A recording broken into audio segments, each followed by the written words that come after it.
minha galera, beleza? Como é que vocês estão, meus amigos? Hoje é dia de dossiê, dia de falarmos sobre oportunismo, oportunistas, tirar alguns esqueletos do armário, falar sobre monstros que de tanto que foram alimentados, cresceram, ficaram com a fome insaciável e agora se viram contra os seus mestres. E gente do céu, todo dossiê normalmente ele surge de forma espontânea e lá estava eu ontem passeando pelo Twitter quando eu vi um tweet que eu me senti sendo alvo de uma provocação. Eu pensei, ó, se vir de peito aberto vai tomar. Vocês vão ver que tweet foi esse ao longo do vídeo.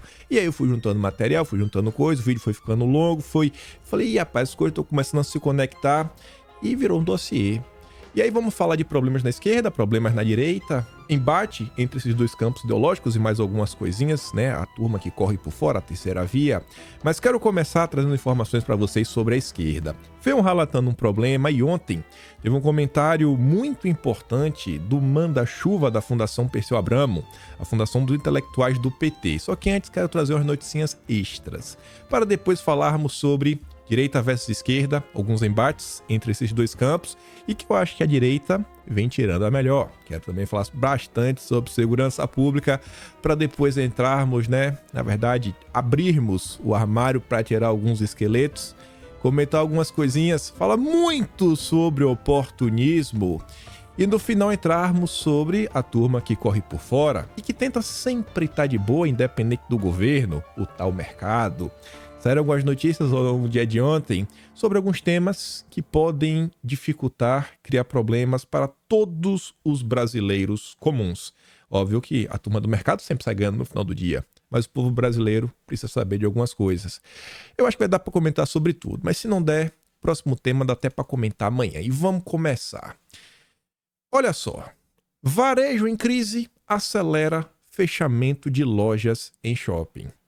Loja em shopping normalmente contrata muita gente, emprego, a gente está vendo a economia marchar para o buraco, estamos comentando sobre isso de forma recorrente, temos notícias negativas desde o mês de janeiro.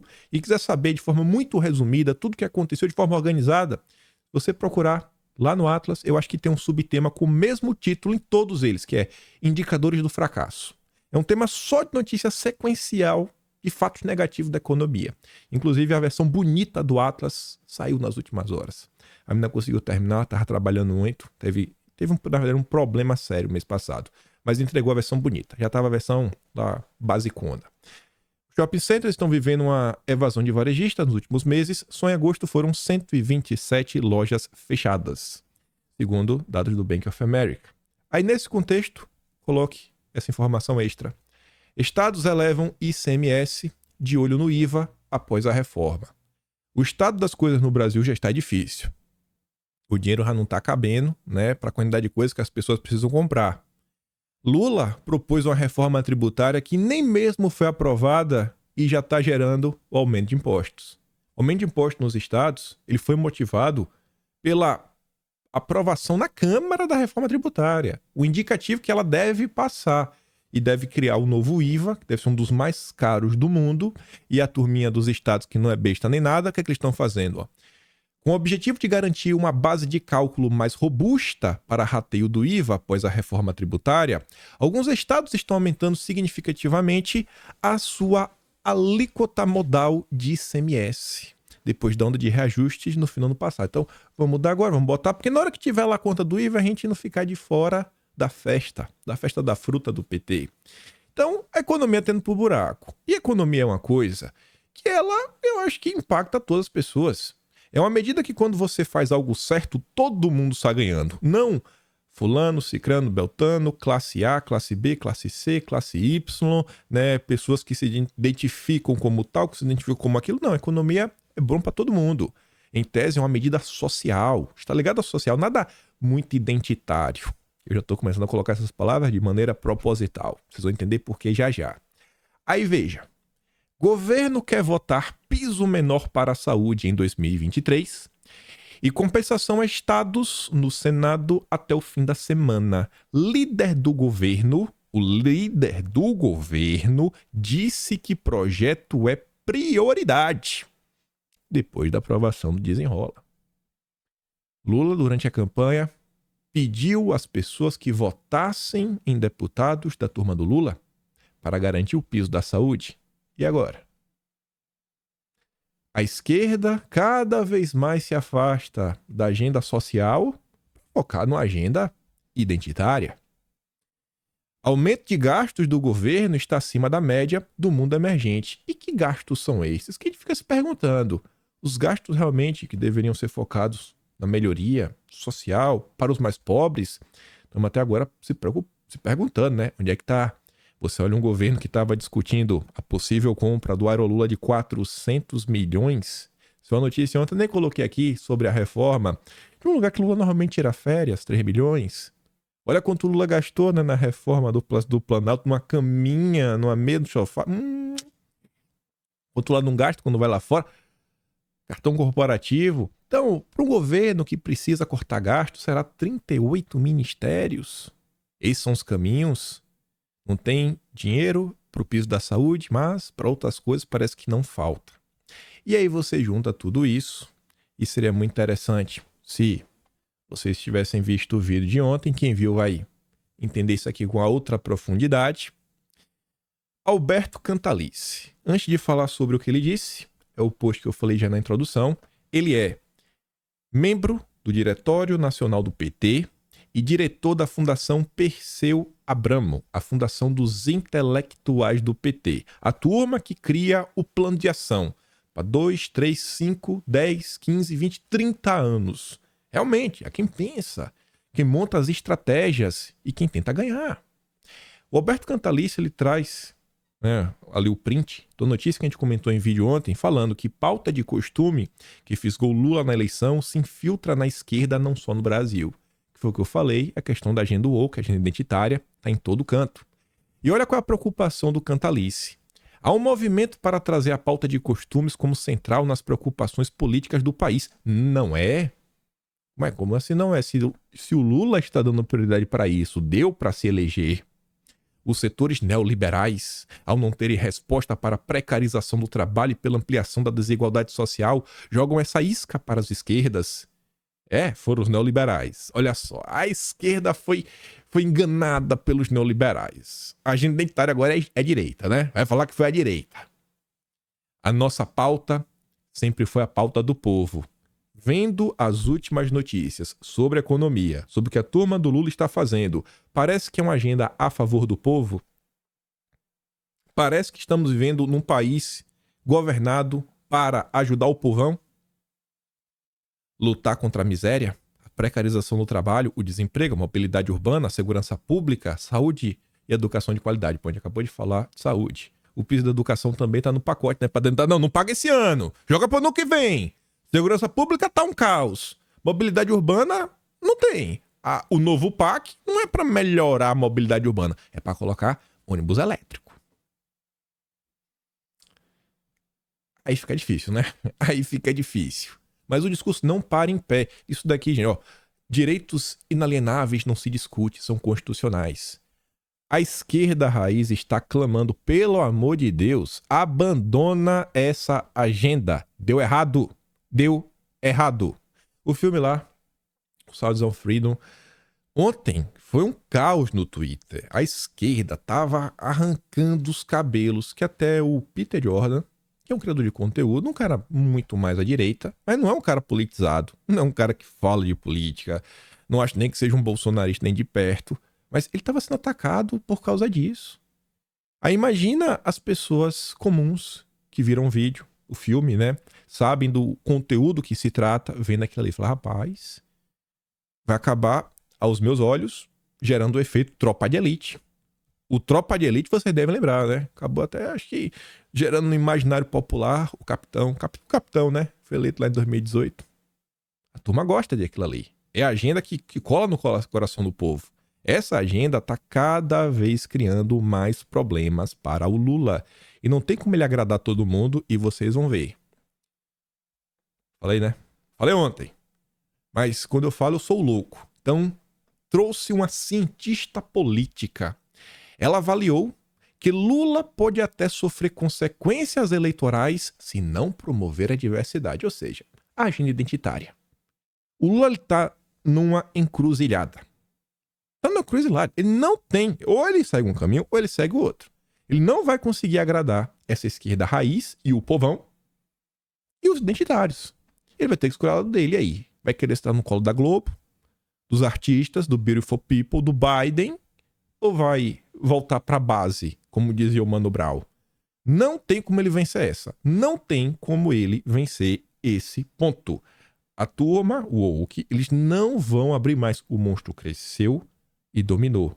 Hoje, inclusive, quando você pensa na esquerda, nos influenciadores de esquerda que estão por aí, pessoal, o próprio Brasil 247, com o Rui Costa Pimenta, eu postei esse vídeo no Twitter, a gente comentou isso daqui, deve ter, sei lá, quantos dias? 3, 4 dias, no máximo. Foi lá de sexta. Acho que eu trouxe o vídeo aqui no vídeo de sábado. Foi no vídeo de sábado. Eles falando que, cara, a esquerda, o que tem é só esses grandes grupos aí que recebem um cacau de ongos internacionais, de grandes grupos neoliberais. A esquerda raiz acabou. E aí, o Lula vai fazer o quê? Mas é a esquerda raiz que ainda tem uns sindicatos, que quem sabe pode botar alguém na rua. Quem sabe ainda tem a turma da MST.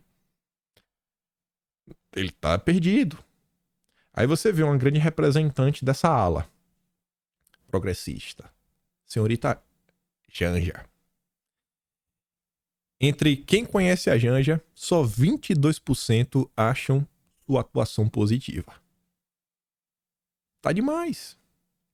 Tá demais. Ninguém aguenta mais essa onda de lacração. Só os extremistas da esquerda que já estão convertidos. A própria esquerda é assim, pelo amor de Deus, velho. Sai de perto de mim. O Alberto Campos tá ali falando, cara, pelo amor de Deus, voltem pra base. Deu errado. Deu errado. E o que suscita no Brasil um fator que realmente impacta muito é a questão econômica. Vocês estão vendo como é que tá o resultado. Então, 74% dos brasileiros conhecem a Janja. E desses 74%, só 22% acham que ela tá acham que é positivo o que ela anda fazendo. Aí, nesse cenário, saiu uma pesquisa da Quest, né? Aí eu vou deixar o próprio Filipinho explicar aí a análise que ele faz sobre algum cenário que o Brasil se encontra, que já nos conecta com o próximo tema, mas estamos mais polarizados do que nunca. E eu acho que a esquerda está batendo cabeça. Vejam só. Felipe Nunes, a pesquisa é ampla, começar por você, para a gente ter o ponto de partida da nossa conversa. A pesquisa é ampla. Eu fiquei impressionado com essa resposta. Na comparação ao longo da linha do tempo, aumenta nas pesquisas que vocês fazem a proporção daqueles que se dizem dispostos a sair do país. O que você sentiu vendo essa resposta? Boa noite, Vac. Prazer estar aqui novamente. A pesquisa é impressionante porque a série histórica que a gente tem mostra que logo depois da eleição passado surgiu um novo sentimento esse que está ancorado numa ideia que me parece ainda mais surpreendente, que é a de que os dois polos brasileiros, aqueles que optaram por Lula e optaram por Bolsonaro, estão se olhando de maneira muito estranha, né, com o que a gente chama de uma afetividade muito negativa. Vac, além de ter 41% dizendo que gostariam de se mudar do país se pudessem, a gente também capturou na mesma pesquisa um percentual alto de brasileiros que diz que reprova o casamento dos seus filhos que vem de família que votaram em outro candidato. A gente também apurou um percentual significativo de brasileiros que diz que não vai mais consumir música, nem vai comprar produtos de empresas que estavam do outro lado. E para terminar, a gente também capturou um fenômeno que eu acho que é significativo para essa conversa, que é um aumento no percentual de brasileiros que diz que agora só quer ouvir notícia com a qual concorda.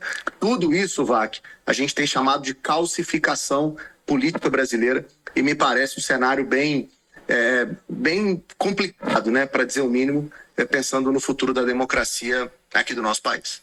Na parte que me toca aqui como profissional de comunicação, também foi esse resultado que me chamou a atenção.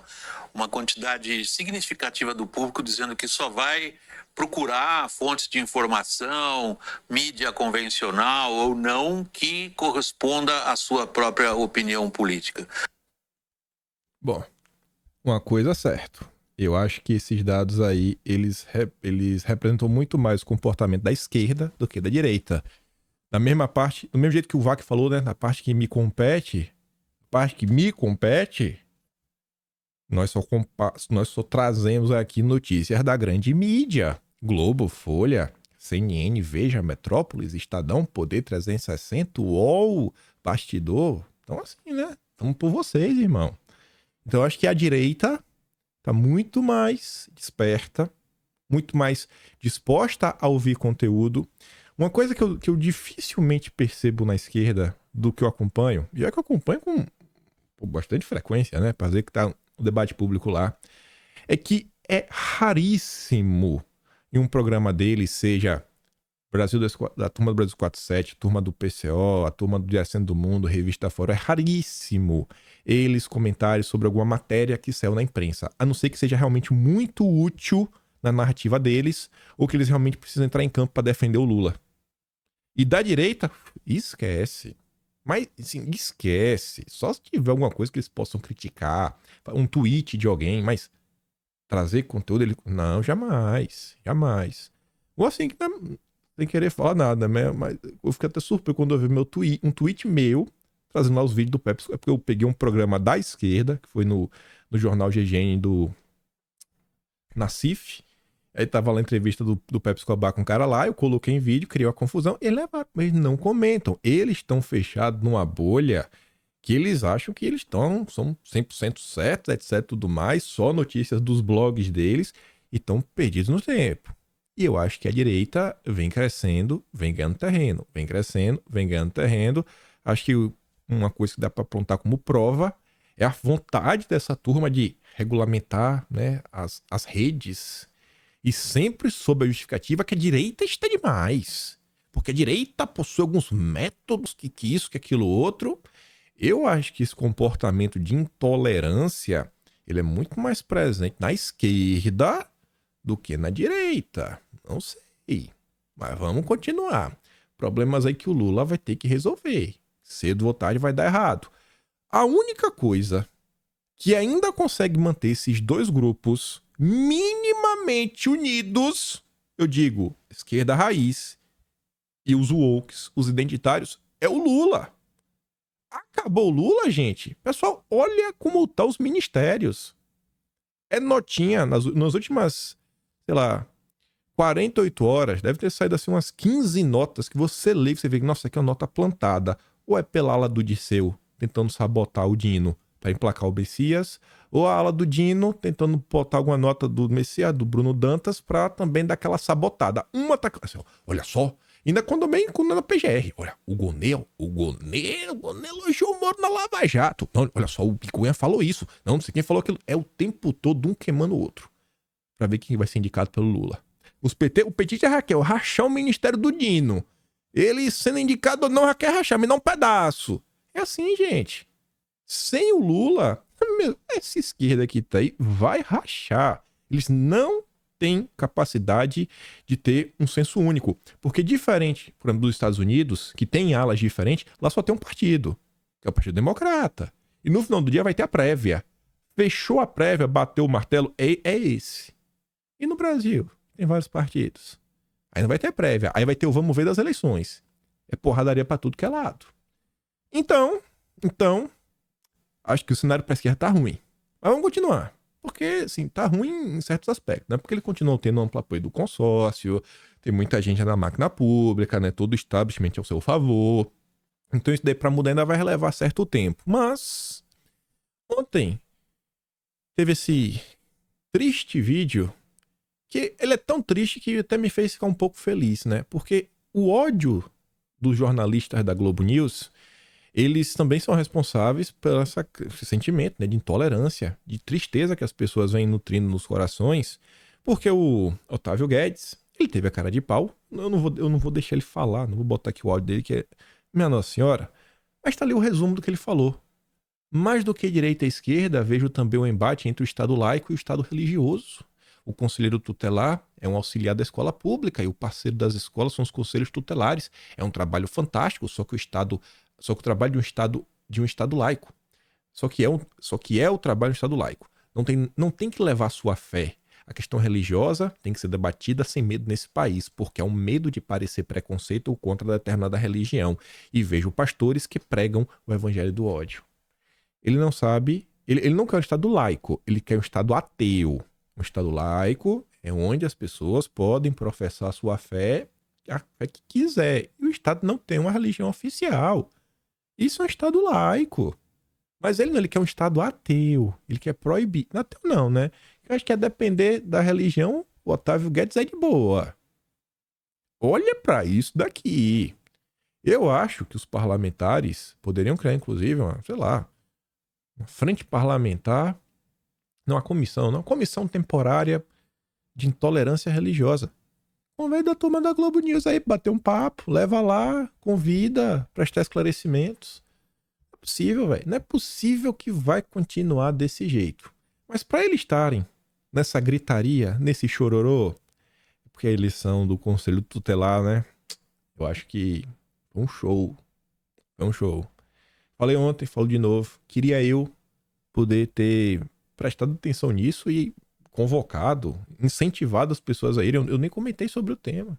Fiquei meio que sabendo assim nas últimas horas. Falei, nossa senhora, olha só como são as coisas. Olha como as pessoas... Eu acho que foi uma grande campanha das pessoas comuns. Eu não sei nem como isso surgiu. Eu realmente tô tentando descobrir como que surgiu isso daí. E as pessoas comuns, as famosas tias e tios do Zap, se organizaram e deixaram a Globo empolvorosa, né? Estão tremendo até agora.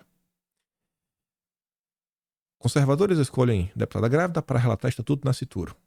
Aqui não tem muito a ver com o conselho, mas vocês vão entender porque eu trouxe isso. O Gil Diniz fala assim, ó, a deputada grávida tem nome, Priscila Costa. Não custa lembrar. Nordestina, cristã, aliás, XX, tem lugar de fala. Ele rebate um pouco do que a turma da Globo falou. Só que uma coisa que chama minha atenção, pessoal, foi o termo conservadores. Esse termo ele vem aparecendo não só no Estadão, a própria Globo vem utilizando vez ou outra, a Folha de São Paulo também.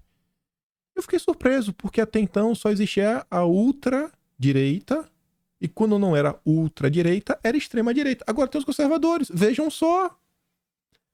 Talvez estejamos entrando numa nova era, nem o consórcio está aguentando mais os... Nossa, bem que o consórcio é bem identitário, né? Mas vamos continuar. Voltando para essa questão dos conselhos, eu acompanho, sempre pedi para vocês e sempre tento trazer para até vocês terem um termômetro, né, dos movimentos da direita perante outras bolhas. Esse cara aqui, esse Rafa Machado, ele não é de direita, mas de jeito nenhum, mas está muito mais próximo da turma da esquerda, mas não seria essa esquerda woke. E ele fala assim, ó, a irrupção do bolsonarismo e dos católicos e evangélicos nos conselhos tutelares é uma boa notícia. Gera um equilíbrio necessário em um setor monopolizado há anos pela esquerda mais liberal e progressista, cujo único projeto é o cavalo taradão, você deve lembrar, né? Agora, o próprio setor conservador brasileiro precisa ter um projeto claro que vá além do anti-esquerda e que realmente tenha o potencial de transformar a juventude brasileira de forma profunda e para melhor. O cara acha que, assim, você vê que ele está insatisfeito com a esquerda identitária, mas assim, beleza, eu tô insatisfeito, a turma tá ruim, mas qual o projeto de vocês? Qual o projeto da direita, dos bolsonaristas, dos conservadores, para a educação como um todo? Vamos continuar. Outra coisa que chama a atenção no dia de ontem, esses embates, direita versus esquerda. Comentamos sobre essa nota reverberou muito ao longo do dia de ontem, né? Sobre a Lava Jato 2.0 contra Bolsonaro. E isso daqui chamou minha atenção. A Malu, ela não escreveu nada. Só que a Malu Gaspar, ela é da Globo. Normalmente ela compartilha notas da Globo. A Malu Gaspar da Globo postou uma nota da Folha. E uma nota da Folha sobre a nota da Lava Jato. Que estava sendo, né? Estão sendo resgatados em cerco a Bolsonaro. Então acho que mais um passo nesse caminho, que quem sabe daqui a um tempo o tom da imprensa realmente suba e comece a criticar de forma clara alguns pontos que deveriam estar sendo criticados, pelo menos, desde junho de 2020. Vamos ver. Eu não vou me empolgar demais. Outra coisa que eu também acho que aquela situação, né, de vento melhorando, mudando de direção. É a turma da Globo News começando a trazer, assim, a pelo menos parar de esconder alguns problemas que estão acontecendo. Segurança pública no país está piorando desde janeiro. Desde janeiro. Tá cada dia pior. Diversas coisas muito complicadas, estranhas aconteceram, né? Visitas de pessoas a determinadas regiões meio perigosas, que elas foram lá e foram uma boa, né? E rodaram, e a direita questionou, e aí falou, não é fake news, vocês estão acusando, não pode falar isso, mas tudo bem. E aí você vê ali, ó, Gerson Camarote sobre crise na segurança pública. Ué, agora tem uma crise? A Globo News admite que existe uma crise na segurança pública? Meu Deus do céu. E eles nem conseguem colocar Bolsonaro, hein? Esse modelo aí que da confusão deteriorou o Rio de Janeiro nos últimos anos, migrando para outras regiões. Um desgaste que criou uma espécie de alerta de sinal amarelo no governo Lula e está havendo uma reação. Rapaz, é mesmo, hein? E não é, nem culpou Bolsonaro, nem colocaram a culpa em Bolsonaro. Tá bom. Ontem a gente comentou muito sobre isso. Segurança pública. Segurança pública. Na verdade, ontem foi um dossiê, né? 2 dossiês seguidos. Pode até ser uma parte 2 do vídeo de ontem. Flávio Dino. Falei, ó, gente, essa treta aqui tá crescendo demais. Tá crescendo, não é à toa. E eu falei, ó, ele tá entrando pra responder a turma da esquerda. A confusão tá tão grande que ontem o Flávio Dino chamou uma coletiva de imprensa para falar platitudes. E para tentar fingir que existe algum plano pra solucionar alguma coisa. Não tem. Fui obrigado nos últimos dias a fazer uns 4 editoriais no meu Twitter. Eu falei, né? Faz uns textão chato, rapaz. Porque era necessário posicionar e explicar com transparência e com coragem os problemas e os caminhos. Eu nem vou entrar no que ele disse. Vamos olhar a repercussão na própria imprensa. As chances de sucesso do plano de Flávio Dino, por Ricardo Rangel, um jornalista que é extremamente crítico de Bolsonaro, que escreve na Veja. Tá duvidando? Veja as colunas dele sobre Bolsonaro. Pelo que se vê, não há metas de redução de violência. Não tem meta. O plano do Dino não tem meta. Nem contrapartidas aos governadores, como investimento em inteligência, alteração do treinamento das polícias, proibição de nomeações políticas para delegados, comandantes de batalhões. Também não tem sanções para quem não cumprir as contrapartidas ou falhar em alcançar as metas. Também não tem avaliação externa. Também não tem alteração no Código Penal, né, no Código de Processo Penal. Também não tem alteração nenhuma na Lei de Execução Penal. Também não tem nenhuma menção na questão de substâncias, né, que você biruta. Ou seja, o plano é mais dinheiro, mais equipamento, mais pessoal para fazer o que já se faz. E que não vem trazendo um resultado, né? É tipo educação. Educação é um exemplo mais simples. Porque todo mundo já foi para a escola. Os mais velhos devem se perguntar, rapaz, o que está acontecendo com as crianças? É simples. Quando você era mais novo, você ia para a escola, seu professor só tinha um giz, ele tinha que ter o conhecimento na cachola, ele pegava o giz e ia construindo, ele tinha que dar alguma aula. E você acabava aprendendo. Tinha uma construção, professor, aluno, tinha um respeito. Não só perante o professor, tu manda bem em casa, hein? Vai brigar com o professor pra ver quando chegar em casa. Hoje em dia, o professor bota o PowerPoint, ele finge que dá aula, o aluno finge que assiste, finge que aprende, não existe nenhum tipo de respeito, nenhum tipo de cobrança, e quando tá algo errado, o pai reclama com o professor, não é com o filho. É falta de dinheiro? Não. É metodologia. Não vai resolver dessa forma. Olha isso. Pessoal, não é mole não, viu? Os bandidos tá usado. Uma coisa você fez, não, ali, né? O trabalhador todo dia tá apanhando. Mas estão perdendo a vergonha. O Pedro Lufion comentou, né? E a Frente Parlamentar do Agronegócio postou em suas redes sociais. No fim da noite deste domingo, 3 homens, né, altamente municiados. Deve ser CAC. Deve ser o CAC, né? Com certeza, tudo regulamentado, culpa de Bolsonaro. E assaltaram a fazenda da minha família. Os criminosos agrediram meu pai, Abelardo Lupion, tomaram ele e minha mãe de reféns, levaram bens pessoais e outros itens de valor. Recebemos todo o apoio das polícias do Paraná, que estão investigando o caso. Agradeço o apoio de todas as forças policiais do Estado, né? Aqui na justiça de Deus, dos homens, nossa polícia, eles chegarão até os bandidos. Vejam como está o estado das coisas na segurança pública. nessas confusões, enquanto isso, eu acho que queima o filme da esquerda, o que está acontecendo.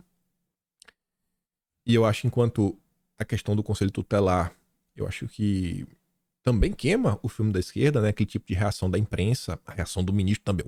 O ministro quando estava virado no giraia. Eu nem coloquei nenhuma postagem aqui, mas você deve ter visto, né? O Silvio Almeida estava indignado porque os conservadores venceram em vários locais, inclusive obteram maioria. Ele tava puto da vida.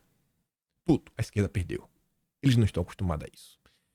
E além disso, também foi um ganho para a direita, e também acho que vai ser um ganho no futuro. Eu acho que esse caso também vem sendo algo assim ruim para essa esquerda, bem tolerante. Vem tendo aí algumas condenações que as pessoas estão se questionando. Teve uma senhora, por exemplo, de 57 anos, deu 14 anos, tem filhos, cuida de uma pessoa com deficiência. E as pessoas perguntam, cara, é porque acharam o DNA dela na garrafa, mas tem vídeo dela quebrando alguma coisa? Dá pra falar que ela realmente, sabe, fez algo errado? E porrada. E aí, ontem à noite, vem esta nota. Mendoncinha, ele, 7 pra cima. Mendonça suspende julgamento de réus e força reviravolta em formato adotado. O ministro pediu destaque dos processos, o que leva parte dos casos ao plenário físico e afeta o ritmo das análises. Eita, ali, ó. O ministro Mendonça paralisou nesta segunda parte dos processos do julgamento virtual.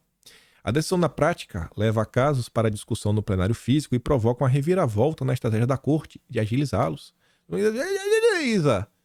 Menos for, manda de volta. Vamos lá. Aí vai ter defesa, aí tem que sustentar a defesa. Gente, se isso levar que seja 30 minutos, é 30 minutos. Tem quantos casos? 1000? E se o Mendonça fizesse em todos? Eu fiquei me perguntando isso. Eu falei, rapaz, e se o Mendonça fizer isso em todos os casos? Mendonça vai literalmente travar o judiciário brasileiro. Mendonça tá demais, viu? Esse caso aqui eu acho que faz as pessoas refletirem. Falar, pô, o ministro que Bolsonaro indicou tem um perfil diferenciado. Tem um perfil muito diferenciado. E aí, você vê os oportunistas que criticavam muito o Bolsonaro, né? Tipo o Danilo Gentili. Enquanto as mais diversas pessoas estavam sofrendo 1001 coisas, tava caladinho, ó. Caladinho, quieto, na dele. Aí agora, nova era, com sua turminha se movimentando, Chico Linguiça, né? Conseguindo as entrevistas pro Kataguiri na Folha, falando que a direita é mais do que o bolsonarismo, né? O Deltinha indo pro Novo, vamos falar sobre isso mais um pouco. Moro ligando para ex-ministro para pedir apoio para 2026. Aí o Gentili se empolga. E aí traz a questão do caso do Dino. Mas do André Mendonça, né? Que até deu uma mão lá pro Léo Lisse, ele não fala nada. Ele tá ali, ó. Danilo Gentili faz ataques contra Dino. Agora ele se acha, né? Tá de boa. Mas lá atrás, na verdade, ele ajudou a fomentar a perseguição contra a direita. E ainda falando de oportunismo, oportunismo e a direita estão dando de mãos dadas desde que o mundo é mundo. A comunidade oportunista que vem surgindo desde 2013 não tá nesse gibi. O governo Bolsonaro foi... Meu Deus, como é que dá pra se ver? Qual é um zoológico, né, de oportunistas. Teve das mais diversas espécies e tipos diferentes. Todo mundo acompanhou. Todo mundo conheceu vários ao longo do tempo. E tem alguns que eu acho que a turma tem que ser meio que relembrada, dar um sacode. Turma que fala vamos unir a direita. Calma, rapaz. Respira. Você vê aqui, ó, aqui é mais um. Esse daqui não era parlamentar, não era político, mas ele ganhou espaço no passado, né, organizando motociata. Eu comentei rapidamente em vídeo, mostrei o TikTok dele, né, ao lado da Gleisi Hoffmann, e usando o vídeo das motociatas de Bolsonaro para convocar para motociata de Lula, e virou notícia no Globo, ó. Organizador de motociatas de Bolsonaro rompe com o ex-presidente e convida Lula e Alckmin para passeio de moto. Que lindo, né? Jackson Villar, sensacional isso daqui. E eu quero falar um pouco mais sobre isso, gente. oportunismo. Precisamos falar. Porque as pessoas precisam ter claro na cabeça que uma coisa é birra. Outra coisa é amadurecimento. Uma coisa é você ter birra. Não é birra. É amadurecer, é entender. É, pelo menos uma vez, impedir que o oportunismo cresça. Pra lá na frente falar, nossa, fomos traídos, quem poderia imaginar? E aí eu tava passando ontem, já tinha comentado, né, nos últimos dias sobre a filiação do Deltinha ao Partido Novo. E ele fez uma thread. E eu achei que ele tava me provocando. Não é possível. Óbvio que não foi pra mim direto. Mas eu senti como se fosse pra mim. E ver de peito aberto vai tomar. Deltan Dallagnol teve a cara de pau. Escreveu o seguinte: entrei no Partido Novo porque encontrei nele um time de pessoas patriotas. Deltan Dallagnol nunca soube o que era patriotismo. Se ajoelhava, lambia botas dos americanos. Mas agora virou um grande patriota. Adora Ongueira. Até hoje adora Ongueiro. Somente Ongueira Internacional e a elite brasileira. Agora ele tá preocupado com os patriotas. Idealistas apaixonadas pelo Brasil e pelos brasileiros que lutam com coragem por causa em que acredito. E é o único que tem coragem de enfrentar os donos do poder. Peraí. O Novo é o único que tem coragem. Único. Mais ninguém. Mais ninguém. Só vocês. Os bonitões. Eu falei, não, esse cara tá tirando uma com a minha cara. Gente, vamos conversar algumas coisas que eu acho que são bem relevantes pra gente falar da nossa direita e o futuro dela. Relembrando aqui uma nota que eu trouxe no final de semana, coloquei um parágrafo extra. Quando eu trouxe no final de semana, eu trouxe as duas primeiras notas, os dois primeiros parágrafos. Novo reforça apelo junto ao eleitorado conservador ao filial Deltan. Com a chegada de Deltan, o Novo quer se tornar uma legenda com viés mais conservador. Já tá até falando de patriotismo, né? O rebranding da legenda inclui uma série de pesquisas sobre a marca do partido. Ou seja, eles fazem mudanças não por convicção. Eles fazem mudanças por pesquisas. O que é que o povo quer ouvir? Vamos falar o que as pessoas querem ouvir, não no que nós acreditamos. E aí, eu trouxe esse parágrafo extra. Ele ocupará um novo cargo de embaixador da legenda, ajudando na formação de novos quadros. Professor Deltan Dallagnol. E aí, relembrando algumas coisinhas do passado, o mesmo Deltan que chega aí no Novo, prometendo salvar a República Brasileira, ensinar pessoas, em 10 de dezembro de 2021, Deltinha vem a falar o seguinte: hoje me filiei ao Podemos, ao lado de grandes lideranças do Paraná e do Brasil, e propusemos um caminho para o país, colocar democraticamente 200 deputados na Câmara. Não colocou, né? Mas errou feio. E senadores comprometidos com a defesa da democracia, combate à corrupção e preparação política. A mesma preparação política que ele veio fazer agora no Novo, ele já estava fazendo no Podemos. É o homem que vai preparar as pessoas. Falando de preparação política, esse daqui é o nosso grande conservador. Deltan Dallagnol. Conservador renova BR. Padrão Lula de qualidade. Todos queremos candidatos e equipes preparadas para fazer leis e administrar o país. O curso do Renova BR, hoje é referência na preparação de futuros candidatos, independentemente de posição política, é uma questão de cidadania. Nem esquerda nem direita, independente da posição, é cidadania. Deltan Dallagnol. Aqui é uma foto que eu trouxe no vídeo da época. Aqui, esse é o Renova BR, ó. Esse é o Renova BR, aquele L gostoso com a máscara do Lula. Deltan Dallagnol, que era nem de esquerda nem de direita, agora já virou político conservador, que fala de patriotismo. E é o único que vai, né, combater os donos do poder. Esse é o Deltinha. Mas vamos continuar.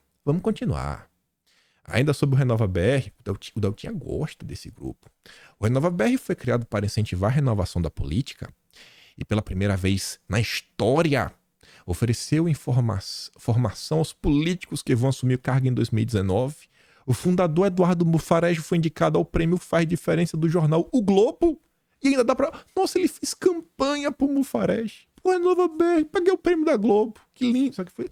Esqueci de colocar a data, foi 2019. O Mufarege, a gente comentou esses dias em vídeo. É o cara que tá ali, ó. O Mufarege vai liderar a nova estratégia da Just Climate, que é o grupo do Al Gore. O grande Al Gore, amigo da Marina Silva. Climate Change, Agenda Verde SG. Meu boleto, minha vida. Esse é o nosso conservador de botequim Deltan Dallagnol. Mas vamos continuar. A Nova BR ainda, o Mufarege, é um amigo do Luciano Huck. Amiguíssimo do Luciano Huck. Tentou emplacar a candidatura do Luciano Huck. Não foi pra frente, mas de jeito nenhum. A Nova BR recebe apoio até da turma do Lema. Os políticos do Novo também vieram da Nova BR, né? Vários. Tomaram um curso lá. Vinícius Poit, por exemplo, não tá mais na política. Obviamente ia perder, disputou para governador de São Paulo. Quem também tomou curso na Nova BR foi Tabata Amaral. Mas vamos continuar um tiquinho. Antes de trazer mais algumas coisas, ontem saiu uma nota muito interessante. Muitíssimo interessante. Porque temos que falar de uma ONG. E a gente vai falar do governo Bolsonaro. E se vocês têm um pouco de amor próprio, isso aqui vai interessar a vocês. Por quê? Vem comigo que eu cumpro o que eu prometo. Foi de ontem. Deltan e diretor de ONG combinavam notas públicas com teses lavajatistas. Enquanto discutiam a formação de um fundo para Lava Jato para administrar, entre outras coisas, o dinheiro pago pelas empresas atingidas pela autodenominada Força-Tarefa em Acordo de Leniência, Deltan Dallagnol e Bruno Brandão, diretor da Transparência Internacional do Brasil, também faziam uma dobradinha para trocar impressões e revisar notas da Transparência Internacional e do Ministério Público Federal para ecoar as teses lavajatistas ou manifestar um apoio recíproco. Ó, tu me apoia que eu te apoio. Me apoia que eu te apoio. Vamos juntos. É o que revela mais um lote de mensagens obtidas na operação spoofing que a revista eletrônica Consultor Jurídico teve acesso. Em 26 de junho de 2017, Brandão procurou o amigo para revisar uma nota que a Transparência Internacional pretendia publicar para esclarecer o motivo da entidade ter negado doações oferecidas pelo ex-procurador. Abre aspas. Vamos soltar uma nota. Daqui a pouco eu lhe mostro. Ainda tenho que pegar a autorização com Berlim, mas veja o que acha, por favor. Escreveu Brandão, enviando uma imagem. Os diálogos são reproduzidos nessa reportagem em sua grafia original. Deltan deu seu palpite. Abre aspas. Bom, contribuir para a apuração dos fatos parece que quer contribuir com a apuração da atividade ilícita. Dá para mudar um pouquinho essa parte? Talvez, aspas, a Transparência Internacional é testemunha da intenção manifestada pelo procurador Dallagnol de destinar os valores recebidos em palestras e vendas do seu livro para o combate à corrupção. Escreve isso daí. Escreve que eu quero combater a corrupção. Eita, Deltinha, notinha plantada, descarado, com ongueiro, né? Notinha de ongueiro, descarado. 2 dias depois, Brandão e Dallagnol discutiram se ainda convinha divulgar o texto. Fiz algumas alterações com base nas suas sugestões, Deltinha. Você acha que ainda vale soltar isso agora ou esperamos se o assunto vier à tona novamente? Perguntou o representante da Transparência. Boa questão. O assunto esfriou bastante. Você manda a versão final para eu perguntar para as com e outras pessoas o que acham. Deltinha tem até as com, rapaz. Assessoria de comunicação. Um trecho da nota combinada entre os dois, assinada pela Transparência Internacional, dizia o seguinte, abre aspas, fomos consultados pelo procurador Deltan Dallagnol sobre a destinação de recursos de uma possível premiação à Força-Tarefa Lava Jato. Já ciente de nossos impedimentos para receber suas doações, o procurador Dallagnol discutiu com a nossa equipe planos para a criação de um fundo para o financiamento de projetos de controle social da corrupção, promoção dos direitos humanos e renovação democrática. Olha só, Deltinha deve ser por isso que ele gostava tanto do Renova BR. Aqui em 2017. Em 2017, Deltinha já estava preocupado com a renovação democrática. A fundação do Deltinha, na época, ia ser o Renova BR, né? Ia ser o pioneiro. Pô, Deltinha, quase, né, mano? Vocês vão lembrar sobre isso. O Deltinha ia conseguir, né, nesses acordos, os americanos iam destinar quase 2 bilhões na época, se não me engano, numa multa lá, e esse dinheiro queria criar um fundo para combater a Lava Jato. Aí, olha que um Deltinha procurou, a Transparência Internacional. Você conhece essa ONG? Você vai conhecer. Você vai conhecer a Transparência Internacional, a ONG dos amigos do Deltinha. Na verdade, outros diálogos mostraram que Deltinha pretendia usar a ONG para receber o prêmio, abastecer o fundo e evitar impostos. Aqui é a informação que diz um conjunto. Isso eu não acredito.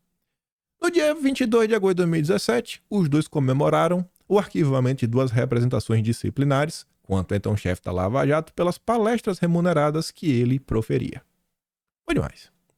Em 13 de novembro daquele ano, Deltan submeteu à revisão de Brandão uma manifestação da Lava Jato, em homenagem a José Gás, que havia completado 3 anos como presidente da Transparência Internacional. Brandão devolveu com ajustes e um acréscimo. Ter um amigo para revisar o que você escreve é sensacional. Já em 14 de fevereiro de 2018, Brandão publicou um artigo no jornal Valor Econômico com o título Legado de combate à corrupção será positivo para a economia? E Deltan enviou para ele revisar o texto de uma publicação em suas redes sociais recomendando o artigo do amigo. Bruno, veja se tem alguma sugestão diferente. Adapte como ficar melhor. A Andréa, que já foi da nossa Ascom e foi para outro órgão, MPT, preparou os posts para mim. Pago ela por mês para posts em geral. Pô, Delta, você nem tuita por você mesmo? Brandão não indicou qualquer reparo. Tudo certo. Obrigado. Aí vamos falar um pouco sobre essa transparência nacional, antes de mostrar para vocês um pouco sobre essas ONGs. Essa daqui já é o cartão de visita. Olha a data. 23 de janeiro de 2020. Ressentido porque não foi para PGR. O desmonte no combate à corrupção começou e o resultado se reflete na pior posição do Brasil na série histórica do Índice de Percepção da Corrupção, divulgado hoje pela Transparência Internacional.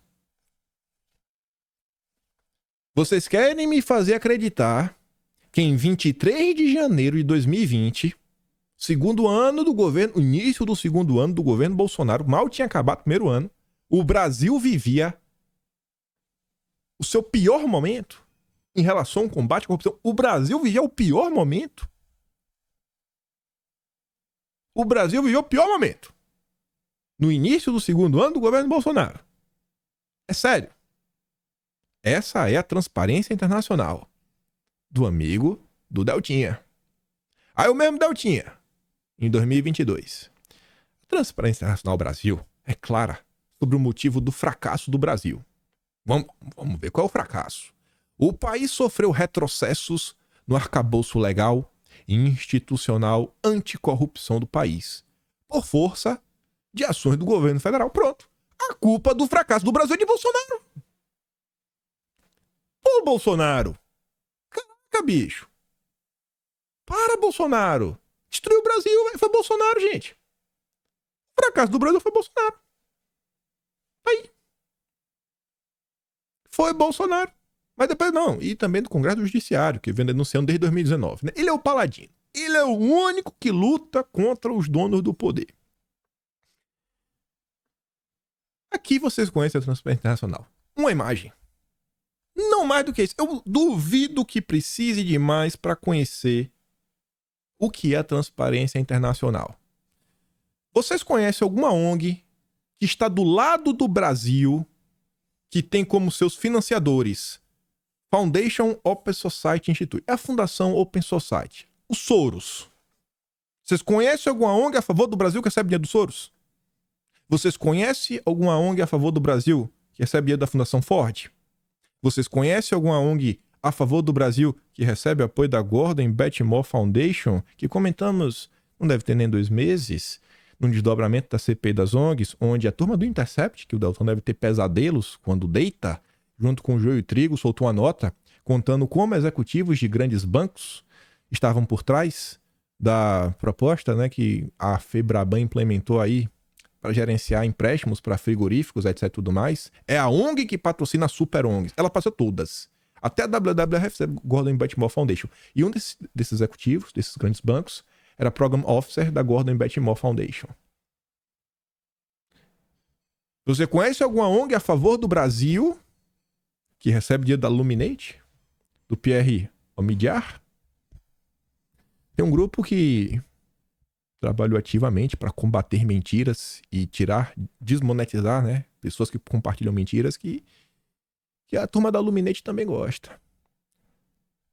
Também tem ali a WWF Brasil. Fora outras, né? Fora Todas as embaixadas, Embaixada Real da Noruega no Brasil. Meu Deus do céu, Instituto Clima Social. Ai, meu Deus do céu. É a ONG dos amigos do Deltan Dallagnol. O homem que vai lutar contra os donos do poder. Ele deve ser o dono do poder do Brasil para entregar do dono do poder global, né? Deve ser isso. Quando eu falo que o Deltinha lambia os pés dos americanos, não é dos conservadores, não, gente. É do que existe de pior lá, do famoso Deep State. Era o guardião que a esquerda fazia, que faz muito sentido. Pelo amor de Deus. Quando eu vi em 2022 o pessoal falando do deixa disso, que temos que nos unir para derrotar com o Deltan, eu falei, gente, pelo amor de Deus, gente. Até quando a direita vai criar monstros, alimentar para depois ser comida pelos monstros? Até quando, gente? Aí agora o cara é o único que vai combater. É o único que vai combater os donos do poder no Brasil. Inclusive, no final de semana, ele concedeu, na entrevista pra Globo, só a manchete. O Deltan Dallagnol admite erro sobre fundação da Lava Jato. Ele é o erro, né? Tu já imagina, Deltan Dallagnol junto com a Transparência Internacional e um fundo de combate à corrupção. Tu acha que o que é que ia ser gerado com isso? O fundo bilionário para combater a corrupção. O que é que tu acha que ia acontecer nesse país? Quais agendas iriam avançar? Agenda de compliance, de controle sobre as empresas, com certeza, para evitar a corrupção, né? Eita, rapaz. Esse é o Delta. Robin, amigo do Moro. Eu vou falar do Moro aqui, a gente nem dorme mais hoje. O vídeo dá 3 horas de duração. Eu até pensei, ontem eu tava revisitando para lembrar algumas coisas. Eu tenho uma pastinha só do Moro. Tanto que eu falei do Moro, eu falei, vou criar uma pasta aqui e botar alguns episódios. Só de um poucos episódios que tava ali salvo dos PDF. Eu falei, nossa senhora, velho, nem eu lembrava disso daqui direito. Fiz até uma lista. Pra não esquecer depois. Se alguém me perguntar, por que tu não gosta do Moro? Eu falei, não, esse aqui já tem argumento suficiente. Essa é a turma. Essa é a direita, né? Essa é a união da direita que o Romeu Zema prega. Romeu Zema, que é um grande defensor da Agenda Verde, que criticou o governo Bolsonaro por não ter se jogado de cabeça na Agenda Verde. Esse é o Dallagnol, amigo do Zema e amigo do Moro, que vão salvar o Brasil dos donos do poder. A Transparência Internacional que falou em 2020 o Brasil estava na pior posição de combate à corrupção, só para desgastar o governo Bolsonaro. Quando o Moro saiu, foi aquele caos. Essa turma não é solução. Essa turma é a causa de todos os problemas. E aí também falando de oportunismo, esse daqui tá demais. Esse tá pimpão, viu? A chapa que Valdemar considera ideal para disputar a Prefeitura de São Paulo contra Boulos. Lá vai o Valdemar. E a narrativa, toda a turminha do Valdemar é o discurso único. A direita tem que se unir para derrotar o Boulos. A mesma história de sempre. A direita precisa se unir para derrotar o Boulos. O Valdemar deve ter ensinado pro Zema, né? Como é que une a direita. Mas tá ali. Valdemar tem lançado um novo nome com opção para vice na chapa do Ricardo Nunes, né? O manda-chuva do PL passou a defender o nome do vereador Milton Leite. Meu Deus do céu. As histórias do Milton Leite, que eu já escutei, são tão complicadas que eu prefiro não comentar. E tem umas histórias que vocês vão encontrar não em sites grandes, mas em blogzinhos, sei lá, jornais pequenos de São Paulo, que se vocês tiverem contato com alguém de São Paulo, perguntem quem é o Milton Leite. O candidato de Valdemar, meu Deus do céu. O argumento de Valdemar é que Leite teria votos na periferia e também parte da máquina por ser a principal liderança paulista do União Brasil e presidente da Câmara dos Vereadores. A leitura que o presidente do PL passou a fazer é que Milton Leite consolidaria a eleição de Nunes. É mente, viu? Eu queria fazer o seguinte. Coloca a chapa Milton Leite e Ricardo Nunes. E aí coloca uma chapa de um cara da direita. Um bolsonarista radical dos que o Valdemar não gosta. E aí a gente vê. Porque vai consolidar a eleição do Nunes. A gente vê como é que vai. Se o Nunes passar pro segundo turno, a direita vai lá e apoia, né? Pra ser o anti-Boulos. Aí a direita se une. Vamos fazer um teste. Se realmente consolida. Se realmente as pesquisas do Duda Lima é o mestre que faz, que elege pessoas. Eu sou responsável por vencer eleições. Ui, Duda Lima. Calma, cara. Tá nervoso, fera? Esse outro cara aí de rótulo de catuaba, se controla. Vocês andam demais nesses bastidores da vida. Mas enfim, nesse desenho o partido de Bolsonaro não teria nenhum filiado na chapa que vai disputar a Prefeitura Paulista com Boulos. O nome de Leite passou a ser trabalhado por Valdemar após Bolsonaro vetar Marta Suplicy como opção para vice de Nunes. Sensacional. Valdemar, olha só, ele não consegue sequer cogitar um nome de direita. Ele não consegue. É impossível para ele. Eu acho que talvez, alguém da direita devia aparecer na sede do PL com a camisa do PT e um boné do PSOL. Aí o Valdemar ia parar pra ouvir. Eu acho que tá faltando isso. Se disfarcem, deputados. Cheguem com o boné do PT. Aí o Valdemar vai crescer o olho pra cima de vocês. Vai se interessar, porque do jeito que tá demais. O Valdemar está imparável. E tá calado, né? As confusões do final de semana, fingiu que nem aconteceu. Tá achando que vai ficar calado, todo mundo vai esquecer e vida que segue. Esse é o nosso Valdemar. E tem muito mais coisa pra gente falar ainda. E vamos comentar algumas coisas, né? Não quero que o vídeo fique muito grande, mas ia ser uma sequência boa de notícias se desse pra contar todas. Mas vejam só. Enquanto aí a esquerda brigando de um lado, o Lula tá lá dando resolver seus pepinos, também com o Congresso, de travar a pauta. Enquanto tá o judiciário avançando na pauta dele, que tá mandando no país, a direita vem surgindo aí os grandes salvadores de tudo, né? O importante é derrotar o Boulos, derrotar os donos do poder. E também a turma do mercado. A turma que ganha, independente de quem tá no poder. Aí olha que notícia sensacional. Porque a turma do mercado é 100% a favor do mercado de carbono. Fraude na Amazônia. Empresas usam terras públicas como se fossem particulares para vender créditos de carbono a gigantes multinacionais. O que está acontecendo, rapaz? E é pior, a manchete não consegue capturar a confusão inteira. 5 empresas brasileiras e 3 estrangeiras, uma americana, uma canadense e uma britânica. 3 estrangeiros vieram boletar e passar a perna em brasileiro. Usaram terras públicas na Amazônia para lucrar de forma irregular com a venda de crédito de carbono para gigantes multinacionais. Cadê o compliance? Cadê as auditorias para mostrar que é cabra-homem, que manda e desmanda, tá tudo certo, que não faz nada de errado? Tá difícil, viu? Essas auditorias tá nível americanas. Entre as multinacionais estão empresas mundialmente conhecidas, mas o G1 não contou quais são, como farmacêuticas, companhias aéreas, até um clube de futebol na Inglaterra. Elas compraram esses créditos para compensar as próprias emissões. As compras foram feitas de modo legal, na maior certificadora de venda de créditos de carbono no mundo, a Verra. A toda poderosa Verra, que diz quem é do bem, quem é do mal, quem entrega a marca da besta, né, do verificado. Eu te verifico. Eu sou a maior verificadora do mundo. A Verra atestou créditos irregulares? É mesmo? É mesmo, rapaz? Que piada, viu? Que piada o que tá acontecendo nesse país.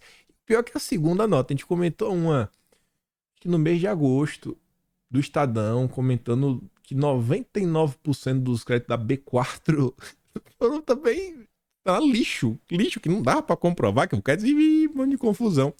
A Defensoria do Pará aponta 3 problemas com os projetos. Primeiro, os responsáveis dizem que os projetos estão em propriedades particulares, mas na verdade eles estão localizados em terras públicas estaduais. Isso daqui é a venda de terreno na Lua, versão 2.0. O cara vendendo uma coisa que ele nem tem. Como estão em terras públicas, esses projetos precisavam ter tido alguma autorização dos órgãos do governo local que não aconteceu. Eu vou ver. O cara vendeu um pedaço de terra na Lua, que nem era dele. As comunidades ribeirinhas que viviam em assentamentos agroextrativistas demarcados pelo governo do Pará deveriam ter sido consultados sobre esses projetos para dizer se concordavam ou não com eles. Segundo a Defensoria dos Ribeirinhos, isso também não aconteceu. Aí eu quero relembrar as notícias do mês passado, na verdade de agosto. Não podemos fazer um mercado de carbono abrasileirado. Diz o coordenador da Fazenda, tem que seguir as regras dos europeus, que inclusive utilizam a Verra, né, a certificadora Verra, essa mesma é envolvida nessa confusão. Não basta ser, né, um péssimo presidente, tem que ser vassalo. Esse é o Lula. Esse é o Lula.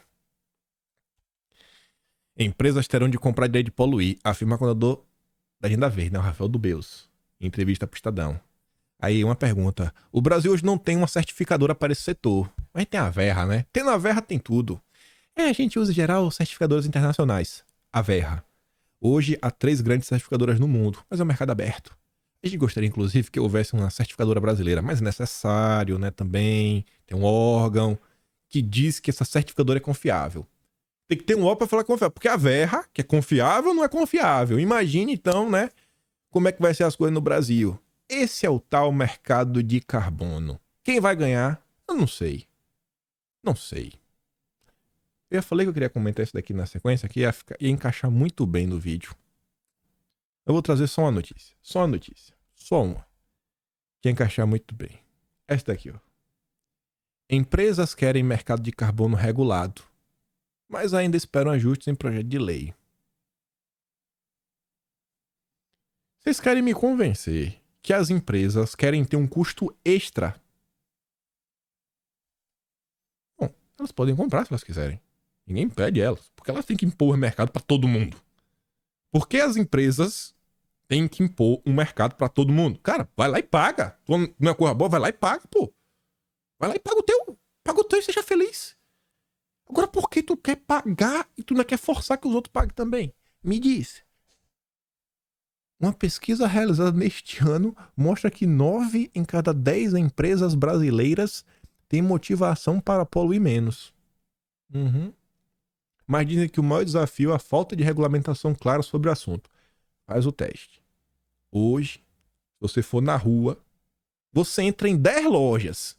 Aí você pergunta pra lojinha que você entrou, fala assim, irmão, e aí, você tá motivado a poluir menos? Aí você vê se alguém vai falar sim.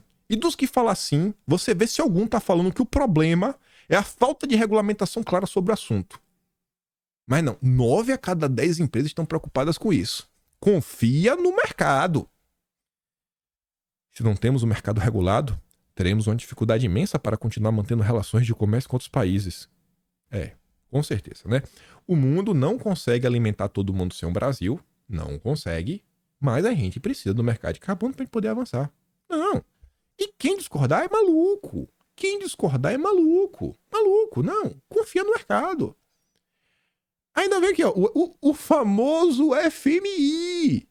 O banco, que lá, nos anos de 1989, início da década de 90, a esquerda falava que tinha que dar a moratória, tinha que dar a calote, que eles tinham juros abusivos, estavam destruindo a economia brasileira. Eram bandidos, eram um braço do deep state mundial, do neoliberalismo, do imperialismo. Lembra disso? Lembra dessa época?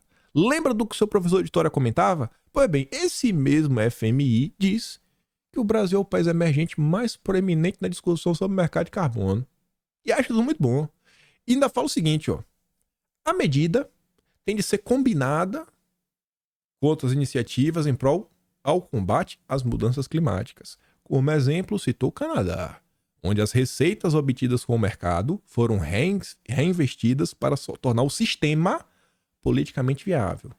Então aquela tese, né, do mercado financeiro, da turma bonita, beautiful people, os liberais, que o Brasil tem muito a ganhar com esse mercado, e esse mercado vai ajudar a economia brasileira a se desenvolver. Não, o FMI falou que o dinheiro que ganhar tem que gastar no próprio mercado, que é para tornar o sistema politicamente viável. Não vem com essa história de desenvolver o Brasil não, viu? Fica quieto. Cria o imposto e fica quieto. Essa é a turma que quer ganhar independente do governo de plantão. E para encerrar, servidora é presa, suspeita de extorquir produtores rurais para cancelar supostos inquéritos de crimes ambientais em Mato Grosso.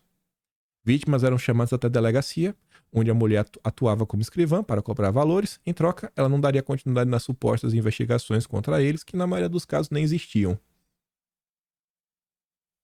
Investigações que nem existiam. Ó, nem existe.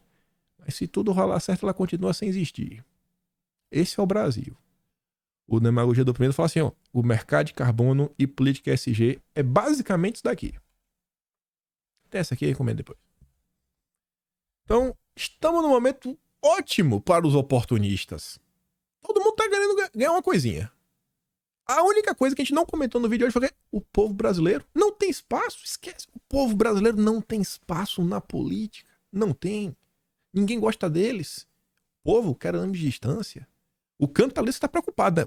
Temos que voltar a falar do povo, viu? Que essa agenda identitária tá bem ruim. Só. Tá nem aí. Tá nem aí. A preocupação da Globo é tirar os cristãos dos conselhos tutelar. Olha, o negócio Estado religioso também não presta, viu? O mercado? Não, o mercado não, né? O Brasil. 9 a cada 10 empresas brasileiras estão preocupados com a falta de regulação do setor. Meu Deus do céu, é inacreditável a cara de pau dessa gente. E o Deltan Dallagnol que vai salvar o Brasil do dono do poder. Gente, o que tá acontecendo nesse país? Vamos botar a mão na consciência, né? Vamos botar a mão na consciência. Como o próprio Bolsonaro disse, a direita, ela já tá unida. Ela já esteve unida há muito tempo. E a direita vem crescendo, graças a Deus. É continuar jogando, evitando cair em armadilha maluca e utilizar os espaços já conquistados para tentar barrar algumas dessas iniciativas. Os deputados, senhores deputados, por favor, entrem em campo. Senadores, a mesma coisa. Vocês vão deixar realmente esse projeto da regulamentação do mercado de carbono avançar sem nenhum tipo de denúncia, debate, confusão. Sério mesmo, né? Vamos se movimentar. Mas é isso. Vou mandar para vocês, vocês passarem mal o vídeo da Globo que eu não dei play, com a fala do próprio Otávio Guedes. Vou mandar a análise do Filipão da Quest, mostrando os problemas que o Brasil enfrenta, graças à eleição do Lula. E o Atlas já está disponível, a versão bonita do de julho. O de agosto, como sempre, dia 15 do mês seguinte, né? São 45 dias de delay. Então, o mês tem que terminar para ter as notícias, né? Depois que termina, tem que escrever. Então, respira, filho de Deus. E é isso. Se gosta do meu trabalho, passa mais no canal. Tem um botão de valeu. Tem um peito na descrição. Mas, acima de tudo, compartilhe o vídeo. Só tenham vocês para levar o conteúdo mais à frente. E deixo aquele grande beijo e abraço. Tamo juntos. Valeu, meus amigos. Fui!